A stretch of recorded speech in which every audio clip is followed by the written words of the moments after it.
அனைவருக்கும் வணக்கம். கர்நாடக மாநிலம் விஜயபுரா மாவட்டம் இண்டி நகரின் அக்கமகாதேவி பகுதியில் நடந்த இந்த சம்பவம் திருமண உறவின் எல்லையை தாண்டிய துரோகத்தின் கொடூர முகத்தையே வெளிப்படுத்தியுள்ளது. கடந்த செப்டம்பர் 1ஆம் தேதி நள்ளிரவில் நடந்த இந்த கொலை முயற்சியில் 29 வயதான சுனந்தா புஜாரி என்ற பெண் வாட்டசாட்டமான தோற்றம், எடுப்பான அழகுகள், பார்த்தவுடன் சுண்டி இழுக்கும் முக வசீகரம் என அழகு ராணி போல தோற்றமுடையவள். ஆனால் உள்ளத்தில் அவள் ஒரு அசிங்க ராணியாகத்தான் இருந்திருக்கிறாள். தனது கள்ளக்காதலன் குட்டப்பா கட்டக்கேரியுடன் சேர்ந்து தன்னுடைய கணவர் பீரப்பா பூஜாரி வயது 36 கொல்ல முயன்றுள்ளார். அதிர்ஷ்டவசமாக பீரப்பா உயிர் தப்பிய நிலையில் போலீசார் சுனந்தாவை கைது செய்துள்ளனர். குட்டப்பாவை தலைமறைவாக்கி சமூக வலைத்தளத்தில் வீடியோ வெளியிட்டு சுனந்தாவையே குற்றம் சாட்டியுள்ளார். விவசாயியான பீரப்பா மனைவி சுனந்தா மற்றும் 2 குழந்தைகளுடன் இண்டி நகரில் வாடகை வீட்டில் வசித்து வந்தார். கடந்த 2.5 ஆண்டுகளாக சுனந்தா குட்டப்பா இடையே தகாத உறவு நீடித்து வந்ததாக சொல்லது. அவர்களது நிலங்கள் அருகருகே இருந்ததால் பழக்கம் ஏற்பட்டுள்ளது. ஒரு கட்டத்தில் இது திருமணம் தாண்டிய உறவாக மாறியது. விவசாய நிலத்தில் யாரும் இல்லாத நேரம் பார்த்து இருவரும் கள்ளத்தனமாக வீட்டுக்குள் விவசாயம் பார்த்து வந்துள்ளனர். தன்னுடைய உடலுறவு வெறியை அடக்க முடியாமல் வறண்டு போய் கிடந்த சுனந்தாவின் காய்ந்த நிலத்தில் நீர் பாய்ச்சி விவசாயம் செய்து வந்திருக்கிறார் குட்டப்பா. ஒரு கட்டத்தில் இவர்களின் விவசாய விவகாரம் கணவர் பீரப்பாவுக்கு தெரிய வந்துள்ளது. உடனே இந்த உறவை அறிந்து எச்சரித்து சுனந்தா விவகாரத்து செய்யும் நிலைக்கு சென்றுள்ளார். ஆனால் குடும்ப பெருசுகள் உடலுறவு மீதான சுனந்தாவின் வெறி பற்றி தெரியாமல் பேச்சுவார்த்தை நடத்தி இருவரையும் மீண்டும் சேர்த்து வைத்துள்ளனர்.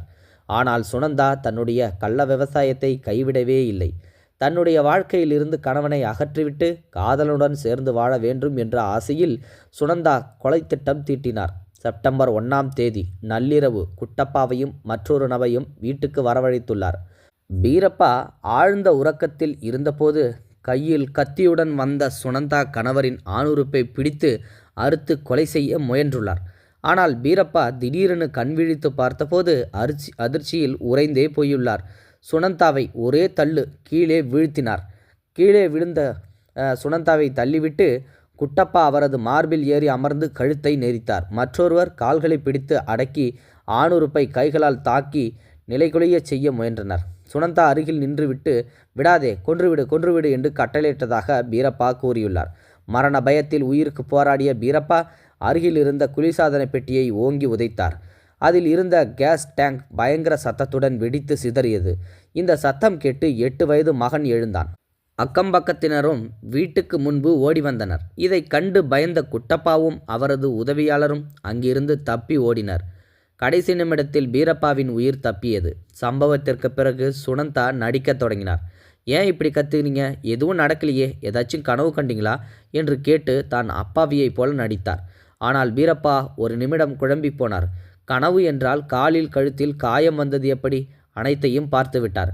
கொலை முயற்சி தோல்வியடைந்ததும் குட்டப்பா தலைமறைவானார். பின்னர் அவர் ஒரு வீடியோவை சமூக வலைத்தளத்தில் வெளியிட்டார். அதில் சுனந்தாவும் நானும் 2.5 ஆண்டுகளாக உறவில் இருக்கின்றோம்.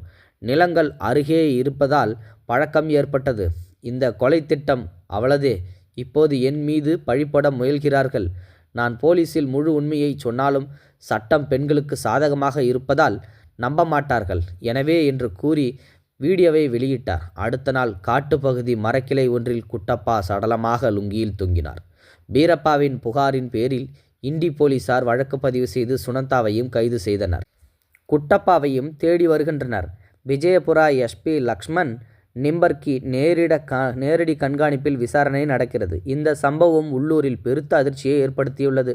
திருமண உறவில் நம்பிக்கை துரோகம் எந்த அளவுக்கு கொடூரத்தை ஏற்படுத்தும் என்பதற்கு இந்த சம்பவம் ஒரு உதாரணம். சுனந்தாவின் பலே திட்டம் தோல்வியடைந்தாலும் அது ஒரு குடும்பத்தை சிதைத்து விட்டது. இது போன்ற சம்பவங்கள் தொடர்ந்து நடப்பது சமூகத்தில் பெரும் கவலையை ஏற்படுத்தியுள்ளது.